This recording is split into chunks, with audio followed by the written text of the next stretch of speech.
യേശുവിലേറെ സ്നേഹിക്കപ്പെടുന്നവരെ, നിങ്ങൾക്ക് സമാധാനം. ഇന്നൊരു പ്രഭാതം കൂടി ദൈവം തന്നതിന് നമുക്ക് ദൈവത്തോട് നന്ദി പറയാം. ഒത്തിരി സന്തോഷത്തോടെ നമുക്ക് ദൈവത്തെ മഹത്വപ്പെടുത്താം. ഇന്ന് നമുക്കൊരു പരിശുദ്ധ അമ്മയോട് ചേർന്നൊരു പ്രാർത്ഥനയോടുകൂടി തന്നെ നമുക്ക് ഇന്നത്തെ ദിവസം സ്റ്റാർട്ട് ചെയ്യാം. ദൈവമാതാവായ പരിശുദ്ധ കന്യകാമറിയമേ, മനുഷ്യകുലം മുഴുവൻ്റെയും മാതാവും മധ്യസ്ഥയും സഹായവും സംരക്ഷകയുമാകുവാൻ ദൈവം മുൻകൂട്ടി തിരഞ്ഞെടുത്തിരിക്കുന്ന അങ്ങേ ഞങ്ങൾ വണങ്ങുന്നു. കരുണയുള്ള നല്ല അമ്മേ, നീയാണല്ലോ ഞങ്ങളുടെ സ്നേഹവും പ്രത്യാശയും.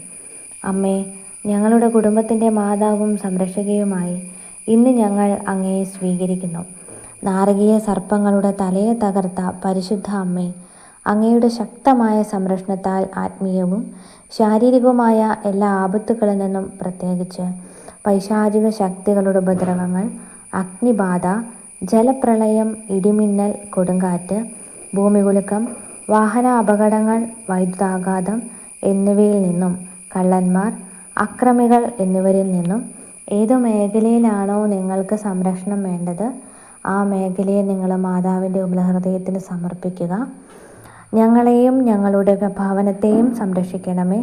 ഈ ഭവനത്തിൽ വസിക്കുന്ന എല്ലാവരും അങ്ങയുടെ സ്വന്തമായതുകൊണ്ട് എല്ലാ അത്യാഹിതങ്ങളിൽ നിന്നും ശാരീരിക അസുഖങ്ങളിൽ നിന്നും ഞങ്ങളെ സംരക്ഷിക്കണമേ. ഏറ്റവും പ്രധാനമായി പാപം വർജിക്കുന്നതിനും എല്ലാ കാര്യത്തിലും ദൈവേഷ്ടം നിറവേറ്റിക്കൊണ്ട് ദൈവാനുഗ്രഹത്തിൽ ജീവിക്കുന്നതിനും പാപത്തിൽ നിന്നാകുന്ന നന്മയിൽ ജീവിക്കുന്നതിനും എന്നേക്കുമായി അങ്ങേക്ക് പ്രതിഷ്ഠപ്പെട്ടിരിക്കുന്ന ഞങ്ങൾ എല്ലാവർക്കുമായി അങ്ങേ തിരുകുമാരനോട് പ്രാർത്ഥിക്കണമേ. ആമേൻ. കർത്താവിലേറെ സ്നേഹം നിറഞ്ഞവരെ, ഇന്നൊരു ദിവസം ദൈവം നമുക്ക് തന്നിരിക്കുകയാണ്. ഒരുപാട് സന്തോഷത്തോടെ നമുക്ക് ഈ ഒരു ദിവസത്തെ സ്വീകരിക്കാം, അല്ലേ? ഒത്തിരി പ്രതീക്ഷയോട് കൂടിയിട്ടായിരിക്കില്ലേ ഓരോ ദൈവമക്കളും ഓരോ പ്രഭാതത്തെ ഉറ്റുനോക്കി കാണുന്നത്. പക്ഷേ നമ്മൾ ചിന്തിക്കുന്നതിലും നേരെ വിപരീതമായിട്ടായിരിക്കും പലരുടെയും ജീവിതത്തിൽ ദുരിതവും ദുഃഖങ്ങളും സഹനങ്ങളൊക്കെ ഉണ്ടാവുക. നിങ്ങളൊരു കാര്യം, ഒരു സത്യം മനസ്സിലാക്കുക പ്രിയപ്പെട്ടവരെ, സഹനം ഒരിക്കലും തീരില്ല, കഷ്ടതകൾ ഒരിക്കലും തീരില്ല. പക്ഷെ മറിച്ച് നമുക്ക് ക്ഷമയോടുകൂടി ഈ സഹനങ്ങളെ സ്വീകരിച്ചു കഴിഞ്ഞാൽ ആ സഹനത്തിനപ്പുറത്ത് ഒരു അനുഗ്രഹം, അതിനേക്കാൾ ഉപരി സന്തോഷം നമുക്ക് കണ്ടെത്താനായിട്ട് പറ്റും. പല ആളുകളും നിരാശയും ദുഃഖവും കാരണം ആത്മഹത്യ ചെയ്യുന്നതിന് കാരണം അവർക്ക് ആ ഒരു സഹനത്തിന് നടുവിൽ പോലും ഒരു പ്രതീക്ഷയില്ലാത്തത് കൊണ്ടാണ്. നമുക്ക് പ്രതീക്ഷ വേണം. ഇന്ന് നിങ്ങൾ ഏത് വിഷയത്തെ ഓർത്തിട്ടാണോ വേദനിക്കുന്നത്, ആ വേദനിക്കുന്ന വിഷയത്തിനപ്പുറത്ത് വലിയൊരു സന്തോഷം പരിശുദ്ധനായ നമ്മുടെ കർത്താവ് കരുതി വെച്ചിട്ടുണ്ട്. അത് നമ്മൾ മനസ്സിലാക്കാതെ പോകുന്നതാണ് നമ്മുടെ വലിയ പരാജയം എന്ന് പറയുന്നത്. അപ്പോൾ ഇവിടെ ഇന്നലെ വൈകുന്നേരം എനിക്കുണ്ടായ ഒരു അനുഭവമാണ് കേട്ടോ. അനുഭവം എന്ന് പറയാനാണെങ്കിൽ ഞാൻ നിങ്ങളോട് സംസാരിക്കുന്നത് എൻ്റെ കുഞ്ഞ് ജീവിതത്തിലെ കൊച്ചു സഹനത്തിൽ നിന്നാണ് സംസാരിക്കുന്നത്. സഹനം എന്ന് വെച്ചാൽ കൊച്ചു സഹനമൊന്നുമല്ല, പക്ഷേ എല്ലാവർക്കും സഹനമുണ്ട്. എന്നെ കേട്ടുകൊണ്ടിരിക്കുന്ന എല്ലാ ദൈവമക്കൾക്കും സഹനമുണ്ട്. ഈ സഹനത്തെക്കുറിച്ച് ഈ നാളുകളിൽ പറയാനായിട്ട് ദൈവം എന്നെ അനുവദിക്കാൻ കാരണം, നമ്മുടെ ലൈഫ് ലോങ് നമ്മുടെ മരണം വരെ നമ്മുടെ കൂടപ്പിറപ്പ് എന്ന് പറയുന്നത് ഈ സഹനമാണ്. അപ്പോൾ ഈ സഹനത്തിൻ്റെ നടുവിൽ നമ്മൾ നിലനിന്ന് പോയെങ്കിൽ മാത്രമാണ് നമുക്ക് ദൈവസ്നേഹത്തിൽ നിറയാൻ പറ്റത്തുള്ളൂ, നമുക്ക് വിശുദ്ധീകരണം നേടാൻ പറ്റത്തുള്ളൂ. സഹനത്തിൽ നിന്നും നമുക്ക് അങ്ങനെ ഒരു വലിയൊരു കൃപകളും അറിവുകളും കിട്ടുന്നത്. അപ്പോൾ അത് പലരും ഈ സഹനത്തെ സ്വീകരിക്കാൻ മടി കാണിക്കുന്നു. നമ്മൾ പ്രാർത്ഥന ഉപേക്ഷിക്കുന്നു, ദൈവത്തെ ഉപേക്ഷിക്കുന്നു. ഇങ്ങനെയുള്ള കാര്യങ്ങളൊന്നും ഒരിക്കലും നിങ്ങൾ ചിന്തിക്കരുത്. അത് നമുക്ക് ഇരട്ടിയായിട്ടുള്ള ദുരിതങ്ങൾ തരത്തേ ഉള്ളൂ കേട്ടോ.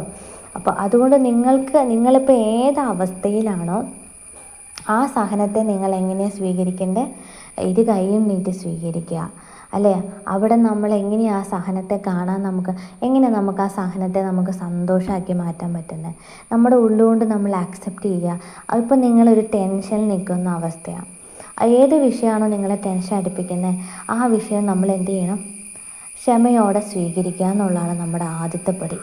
ഇത് പെട്ടെന്ന് ഇങ്ങനെ നമുക്കൊരു സഹനം കിട്ടി, നമ്മൾ അവിടെ തന്നെ ഏതെങ്കിലും തരത്തിൽ എന്തെങ്കിലുമൊക്കെ കാണിച്ചു കൂട്ടി ആ പ്രശ്നത്തെ വഷളാക്കി പിന്നീട് മുഴുവനും നമുക്ക് ടെൻഷൻ അടിക്കാൻ നേരം ഉണ്ടാവത്തുള്ളൂ.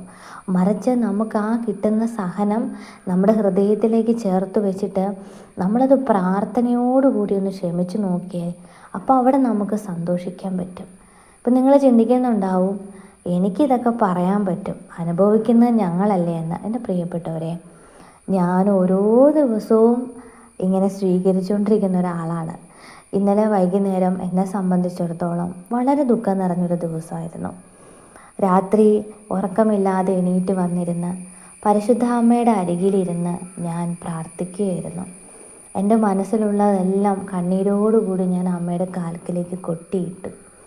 നിങ്ങൾക്കറിയോ, നിങ്ങളുടെ ഹൃദയത്തിൽ എത്ര വേദനകളുണ്ടെങ്കിലും നമ്മൾ മനുഷ്യരോട് നമുക്ക് പങ്കുവയ്ക്കാം. പക്ഷെ നിങ്ങളെ ചതിക്കില്ല എന്ന് ഉറപ്പ് വരുന്നവരോട്. പക്ഷെ നിങ്ങൾ ആ ഒരു പങ്കുവയ്ക്കൽ നിങ്ങൾക്ക് അല്പകാലത്തെ സമാധാനമേ കിട്ടത്തുള്ളൂ. അപ്പം നിങ്ങൾ എന്ത് ചെയ്യണം? പരിശുദ്ധ അമ്മയുടെ അരികിലേക്ക് നിങ്ങൾ പോകണം. ഈ മെയ് മാസം തീരുന്നതിന് മുൻപ് നിങ്ങളുടെ പ്രിയപ്പെട്ട ദൈവജനമേ, വാശിയോടുകൂടി നിങ്ങൾ അമ്മയുടെ അടുത്തേക്ക് ചെല്ലുക. നമുക്ക് നമ്മുടെ ഉള്ളിലുള്ളതെല്ലാം തുറന്നു പറയാൻ ഒരു മാതാവിനെ നമുക്ക് യേശു തന്നിട്ടുണ്ട്, അമ്മയെ തന്നിട്ടുണ്ട്. നമ്മൾ മാതാവിൻ്റെ അടുത്തിരുന്ന് നിങ്ങളുടെ ഉള്ളിലുള്ള ഉത്കണ്ഠകളും വേദനകളും ദേഷ്യവും വിഷമവും ഒക്കെ നിങ്ങൾ അമ്മയ്ക്ക് കൊടുക്കണം. എന്നിട്ട് നിങ്ങൾ ആ സഹനത്തെ എന്ത് ചെയ്യണം? അമ്മയുടെ ഹൃദയത്തിന് കൊടുക്കുക. നിങ്ങൾ ഫ്രീ ആയിട്ടിരിക്കുക. നമ്മളിങ്ങനെ ആവശ്യമില്ലാതെ ചിന്തിച്ച് കൂട്ടുന്നത് കൊണ്ടാണ് നമുക്ക് ഓരോ ദിവസത്തെയും നമുക്ക് കിട്ടേണ്ടി വരുന്ന സന്തോഷത്തെ നമ്മൾ തന്നെയാണ് തടയുന്നത്. സത്യത്തിൽ നമ്മളൊക്കെ സന്തോഷം അനുഭവിക്കുന്നുണ്ട്. പക്ഷേ ഈ സന്തോഷം സഹനത്തിനും പുറകിലിങ്ങനെ മറഞ്ഞിരിക്കുക. അതിന് കാരണക്കാരൻ നമ്മൾ തന്നെയാണ്. അപ്പോൾ ഈ സഹനം അങ്ങ് മാറ്റിക്കഴിഞ്ഞ് കഴിഞ്ഞാൽ നമുക്ക് സന്തോഷം കിട്ടും, സമാധാനം കിട്ടും. പക്ഷേ ഇതെവിടെ കിട്ടും? യേശുവിൻ്റെ ഹൃദയത്തിൽ കിട്ടും. അപ്പോൾ യേശുവിൻ്റെ ഹൃദയത്തിലേക്കുള്ള കോവണി ആരാ? പരിശുദ്ധ അമ്മയാണ്. അത് മനസ്സിലാക്കുക കേട്ടോ. അപ്പോൾ ഇവിടെ മാതാവിൻ്റെ അടുത്ത് ഞാനിരുന്ന് ഇങ്ങനെ കണ്ണീരോടുകൂടി പറയുക, എൻ്റെ വിഷമങ്ങൾ ഞാനിങ്ങനെ പറയുക. കാരണം എനിക്ക് വേറെ ആരോടും പറയാൻ പറ്റത്തില്ല. എനിക്ക് വിശ്വാസമില്ല, മനുഷ്യനെ ഞാൻ വിശ്വസിക്കുന്നില്ലാത്ത ഒരാളാണ്. അത്രയേറെ സഹനം കിട്ടിയതുകൊണ്ടാണ് കേട്ടോ. ഒത്തിരി പണി എനിക്ക് കിട്ടിയിട്ടുണ്ട്. അതുകൊണ്ടാണ് മനുഷ്യനോട് ഞാൻ യാതൊന്നും സംസാരിക്കില്ലാത്തത്. അപ്പം ഞാൻ പരിശുദ്ധാമ്മയുടെ അടുത്ത് ഇങ്ങനെ പറയുക സമയത്ത് അമ്മ എന്നോട് പറഞ്ഞു, ക്ഷമാശീലന് കുറച്ച് കാലത്തേക്ക് മാത്രമേ സഹിക്കേണ്ടി വരൂ, അത് കഴിഞ്ഞാൽ അവൻ്റെ മുമ്പിൽ സന്തോഷം പൊട്ടിവിടരുമെന്ന്. തിരുവചനമാണ് കേട്ടോ. പ്രഭാഷകൻ്റെ പുസ്തകത്തിൽ 1-ാമത്തെ അധ്യായത്തിലെ 23-ാമത്തെ തിരുവചനം കണ്ടോ. അമ്മ എന്നോട് പറഞ്ഞതാണ്, ക്ഷമാശീലന് കുറച്ച് കാലം മാത്രം സഹിച്ചാൽ മതിയെന്ന്, അതിനപ്പുറത്തേക്ക് അവർക്ക് സന്തോഷം പൊട്ടിവിടരും. അപ്പോൾ നമ്മൾ വരുന്ന സഹനങ്ങളെ എന്ത് ചെയ്യണം? സ്വീകരിക്കുക. നിങ്ങൾ വിമല ഹൃദയത്തിൽ സമർപ്പിക്കുക. അതിനെ നമ്മൾ ക്ഷമയോടുകൂടി സ്നേഹിക്കുക. ഇതാണ് നമ്മൾ ചെയ്യേണ്ടത്. അപ്പം നമുക്ക് ആ ക്ഷമിക്കുമ്പോൾ നമുക്ക് അവിടെ ഈ സഹനത്തെ നമുക്ക് എന്ത് ചെയ്യാൻ പറ്റുന്നുണ്ട്? ആ സഹനത്തിനുള്ളിൽ നിന്നുകൊണ്ട് തന്നെ നമുക്ക് സന്തോഷിക്കാനായിട്ട് പറ്റും. മറിച്ച് നമ്മൾ ഈ സഹനത്തെ നമ്മുടെ ജീവിതത്തിലേക്ക് വലിച്ചു കയറ്റി വലിയ രീതിയിൽ അതിനെ വലിയ ഒരു ബഹളമാക്കി മാറ്റി കഴിഞ്ഞാൽ നമുക്കതിലൂടെ നമുക്കൊരു തരത്തിലുമുള്ള സമാധാനം കിട്ടത്തില്ല. ഇപ്പോൾ നിങ്ങളെ വെറുക്കുന്ന അല്ലെങ്കിൽ നിങ്ങളെ കുറ്റപ്പെടുത്തുന്ന ഒരു വ്യക്തി, നിങ്ങളെ നിരന്തരം ഉപദ്രവിക്കുന്ന ഒരാൾ നിങ്ങളുടെ കൂടെയുണ്ട്. നിങ്ങളിങ്ങനെ ഉപദ്രവിച്ചുകൊണ്ടിരിക്കുക, നിങ്ങളോട് ദേഷ്യപ്പെടുന്നു, നിങ്ങളുടെ പുറകെ നടന്ന് ശല്യം ചെയ്യുന്നു. നിങ്ങൾ തിരിച്ച് അവരോട് വെറുപ്പും വിദ്വേഷവും ദേഷ്യവും ഒക്കെ കാണിച്ചു കഴിഞ്ഞാൽ നിങ്ങളൊന്ന് ആലോചിച്ച് നോക്കി, നിങ്ങൾക്ക് എന്തെങ്കിലും സമാധാനം കിട്ടുമോ? നമുക്കൊരു ഇത്രയും നാളും കൂടിയിട്ട് 2 എണ്ണം പറയണമെന്ന് എനിക്കുണ്ടായിരുന്നു, അത് പറഞ്ഞു എന്നോർത്ത് നമുക്ക് തൽക്കാലം സമാധാനിക്കാമെന്നല്ലാണ്ട് ഇത് നമ്മുടെ ഇടയിൽ നിന്നും മാറിപ്പോകുന്നു നിങ്ങൾക്ക് തോന്നുന്നുണ്ടോ? ഇല്ല. അപ്പോഴും നമ്മുടെ ഉള്ളിൽ സമാധാനമില്ല. അപ്പോൾ ഇവിടെ അമ്മ പറയാണ് നമ്മളോട് ക്ഷമിക്കാൻ. അപ്പം നമ്മൾ ക്ഷമിച്ചു കഴിഞ്ഞാൽ നമുക്ക് സഹിക്കാനായിട്ട് പറ്റുമെന്നാണ് അമ്മ പറയുന്നത്. ഞാൻ എൻ്റെ ഒരു കാര്യമാണ് കേട്ടോ പറഞ്ഞത്. ഞാൻ കണ്ണീരോടുകൂടി അമ്മയുടെ അടുത്ത് നിന്ന് പറഞ്ഞു കഴിഞ്ഞപ്പോൾ അമ്മ ഈ കാര്യം പറഞ്ഞു. ഞാൻ വളരെയധികം സമാധാനത്തോടു കൂടിയിട്ട് എൻ്റെ ആ വിഷമതകളെ രാവിലെ എണീറ്റ് വന്ന് അമ്മയെടുത്ത് പ്രാർത്ഥനയോടുകൂടി പരിശുദ്ധ അമ്മയുടെ ഉമ്മല ഹൃദയത്തിലൂടെ യേശുവിന് സമർപ്പിച്ച് ആ നന്ദി പറഞ്ഞു. നിങ്ങൾക്ക് കിട്ടുന്ന സഹനത്തെ ഇതുപോലെ നിങ്ങൾ എന്ത് ചെയ്യണം? നന്ദി പറഞ്ഞ് അമ്മയ്ക്ക് കൊടുക്കുക. നിങ്ങൾ നിങ്ങളുടെ ജോലി നോക്കുക. ഒരിക്കലും നിങ്ങൾ അനാവശ്യമായി ചിന്തിച്ചു കൂട്ടി നിങ്ങളുടെ ജീവിതത്തിൽ ദൈവം തരാൻ ആഗ്രഹിക്കുന്ന സന്തോഷങ്ങളെ നശിപ്പിക്കാതിരിക്കുക. എനിക്ക് അത്രയും മാത്രമേ എല്ലാവരോടും പറയാനുള്ളൂ. കാരണം ഇത് കേൾക്കുന്ന പല ആളുകളും അങ്ങനെയുള്ള വ്യക്തികളാണെന്ന് ദൈവം പറയുന്നുണ്ട്. അതുപോലെ തന്നെ സങ്കീർത്തനങ്ങൾ 119-71 തിരുവചനം ഈശോ തന്നത്, ദുരിതങ്ങൾ എനിക്ക് ഉപകാരമായി, തന്മൂലം ഞാൻ അങ്ങയുടെ ചട്ടങ്ങൾ അഭ്യസിച്ചുവല്ലോ. പ്രിയപ്പെട്ടവരെ, നിങ്ങളുടെ ജീവിതത്തിൽ നിങ്ങൾക്ക് ഏതെങ്കിലും ഒരു സഹനം നിങ്ങളുടെ ജീവിതത്തിൽ സന്തോഷകരമായി മാറിയിട്ടുണ്ടെങ്കിൽ നിങ്ങൾ കമൻറ്റ് ബോക്സിൽ ആമേൻ എന്നൊന്ന് പറയണം കേട്ടോ. കാരണം നമ്മുടെ ലൈഫിൽ ഇവിടെ ഈശോ പറയുകയാണ്, വരുന്ന ദുരിതങ്ങളെ നമ്മൾ ക്ഷമയോടെ സ്വീകരിച്ചു കഴിഞ്ഞാൽ അത് നമുക്ക് ഉപകാരമാകും.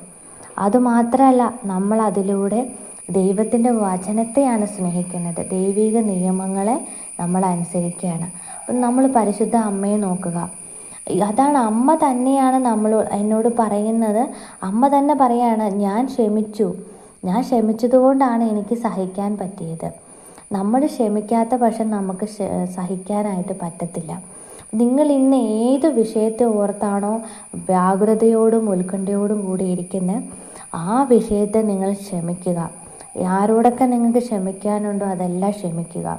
എന്നിട്ട് നിങ്ങൾ ബൈബിൾ വചനം എടുത്ത് നിങ്ങൾ പേഴ്സണലായിട്ട് നിങ്ങൾ ബൈബിൾ വായിച്ചും ജപമാല ചൊല്ലിയും മാതാവിനോട് സംസാരിച്ചും ഒക്കെ നമ്മുടെ ആത്മീയ ജീവിതത്തിൽ ആ സഹനങ്ങളെ നമുക്ക് വഴിമാറിപ്പോവാനായിട്ട് പരിശുദ്ധ അമ്മ സഹായിക്കും. നിങ്ങൾ ഓർക്കുക, ഒരിക്കലും നമുക്ക് ഒറ്റയ്ക്ക് ഇതിനെ നേരിടാനായിട്ട് പറ്റത്തില്ല. സമാധാനം നമ്മൾ ദൈവത്തിൻ്റെ തിരുഹൃദയത്തിലാണ് ഇരിക്കുന്നത്, യേശുവിൻ്റെ ഹൃദയത്തിലാണ് ഇരിക്കുന്നത്. അത് നമുക്ക് കിട്ടണമെന്നുണ്ടെങ്കിൽ ആദ്യം നമ്മൾ ഈ വരുന്നതിനെയെല്ലാം സ്നേഹിക്കണം. അപ്പോൾ ഇത് പറയുമ്പോൾ പല ആളുകൾക്കും ദേഷ്യം വരും. ഇതൊക്കെ അനുഭവിക്കുന്ന, നിനക്കത് അവിടെ ഇരുന്ന് പറഞ്ഞാൽ മതി. പ്രിയപ്പെട്ടവരെ, ഞാൻ ഇവിടെ ഇത് പറയുമ്പോൾ തന്നെ എൻ്റെ ഉള്ളിൽ ഭയങ്കര വിഷമങ്ങളാട്ടോ. കാരണം ഞാൻ ആ സഹനത്തിൽ നിന്നുകൊണ്ട് നിങ്ങളോട് സംസാരിക്കുകയാണ്. അപ്പോൾ ആ സഹനം ഞാൻ ഓരോ ദിവസവും എനിക്ക് കിട്ടുന്നത് ഞാനിങ്ങനെ കൊണ്ടുവന്ന മാതാവിൻ്റെ ഉമ്മല ഹൃദയത്തിൽ ഇങ്ങനെ കൊണ്ടുവന്ന് നിക്ഷേപിക്കും, അവിടെ ഇടും. എന്നിട്ട് ഞാൻ അമ്മയോട് പറയും, നാളത്തെ എൻ്റെ ജീവിതത്തിൽ വലിയ അനുഗ്രഹങ്ങളും സന്തോഷങ്ങളും ഈ സഹനത്തെ പ്രതി ഉണ്ടാവാനും ദൈവത്തിന് നന്ദിയും പറയും. നിങ്ങൾ ഇതുപോലെ ഒന്ന് ചെയ്ത് നോക്കുക കേട്ടോ. അങ്ങനെ നമ്മുടെ ജീവിതത്തിൽ വരുന്നതിനൊക്കെ നോ പറഞ്ഞ് നിങ്ങൾ വിടാതെ എല്ലാത്തിനെയും നിങ്ങൾ സഹനങ്ങളെ സ്നേഹിച്ച് ക്ഷമയോടുകൂടി പരിശുദ്ധ അമ്മയുടെ ഉമ്മല ഹൃദയത്തിന് കൊടുക്കുക. ദൈവം നിങ്ങളെല്ലാവരും സ്നേഹിക്കട്ടെ, സമൃദ്ധമായിട്ട് അനുഗ്രഹിക്കട്ടെ.